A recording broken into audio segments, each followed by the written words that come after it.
एक और एग्जांपल देखते हैं पेडिग्री एनालिसिस पर। देखिए आपसे पूछा है, could the trait represented by the solid symbols in the pedigree shown below be produced by. बड़ा इंटरेस्टिंग क्वेश्चन है।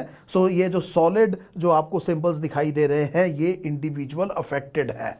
सबसे पहले जैसे मैं बार बार आपको बता रहा हूं, फिर पेडिग्री में मुझे दो नॉर्मल पेरेंट्स मतलब जो कि अफेक्टेड नहीं है डिजीज से, और उनका एक प्रोजेनी मिल गया जो कि अफेक्टेड है। ये तय है कि ये डिसऑर्डर डोमिनेंट नहीं है। मैं आपको बार बार ये बात बता चुका हूं कि जरूर देख लीजिए एग्जाम में जब भी आप पेडिग्री एनालिसिस कर रहे हैं, कहीं ऐसा तो नहीं कि दो अफेक्टेड नहीं है पेरेंट्स, दोनों में डिजीज नहीं है लेकिन बच्चे में डिजीज है, तो ये डोमिनेंट तो है नहीं, तो ये क्या हो सकता है, रिसेसिव। इसका मतलब तय हो गया कि ए और सी, तो मैंने सीधा ही खत्म कर दिए। क्या आप कुछ और भी तरीका देख सकते हैं इनको खत्म करने का, इन चॉइसेस को निगेट करने का? इतनी हमने पेडिग्री आपके साथ डिस्कस कर ली है, इसमें बहुत सारे क्लूज हैं, लेकिन मैंने जल्दी में आपको एक क्लू बता दिया कि देखिए ये डोमिनेंट नहीं हो सकता। ये बात तय है कि ये ऑटोसोमल डोमिनेंट भी नहीं है, सो आंसर ए भी नहीं हो सकता।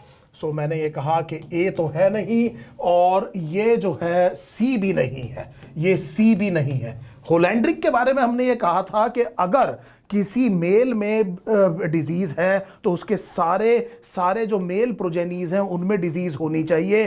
देखिए ये जो फादर है इसका सन अफेक्टेड नहीं है, it can not be holandric. और ये जो सन अफेक्टेड है इसका फादर नॉर्मल है, it can not be holandric. मुझे उम्मीद है ये बात समझ में आ गई। यहां पर ये फादर अफेक्टेड है, इसका कोई भी मेल प्रोजेनी अफेक्टेड नहीं है, हमें पता चल गया कि ये ई भी नहीं हो सकता, ये होलैंड्रिक भी नहीं है। अब हम बात करते हैं ऑटोसोमल रिसेसिव कंडीशन की।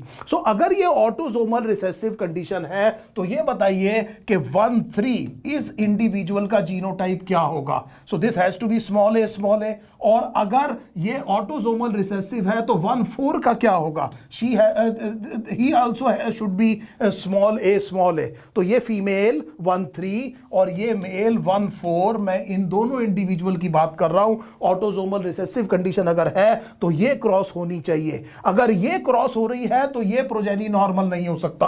All progeny should be affected. आपके सामने एक क्लू दिख रहा है कि it can not be normal. Same thing would be for sex linked recessive. अगर ये सेक्स लिंक्ड रिसेसिव कंडीशन हम मानते हैं तो ये एक्स स्मॉल सी और एक्स स्मॉल सी वाई होना चाहिए, और फिर सारे प्रोजेनी में क्या होनी चाहिए? डिजीज होनी चाहिए। 100% of the daughter should be affected, लेकिन यहां पर ये डॉटर अफेक्टेड नहीं है, ये सेक्स लिंक्ड रिसेसिव ट्रेट भी नहीं है, ऑटोसोमल भी नहीं है।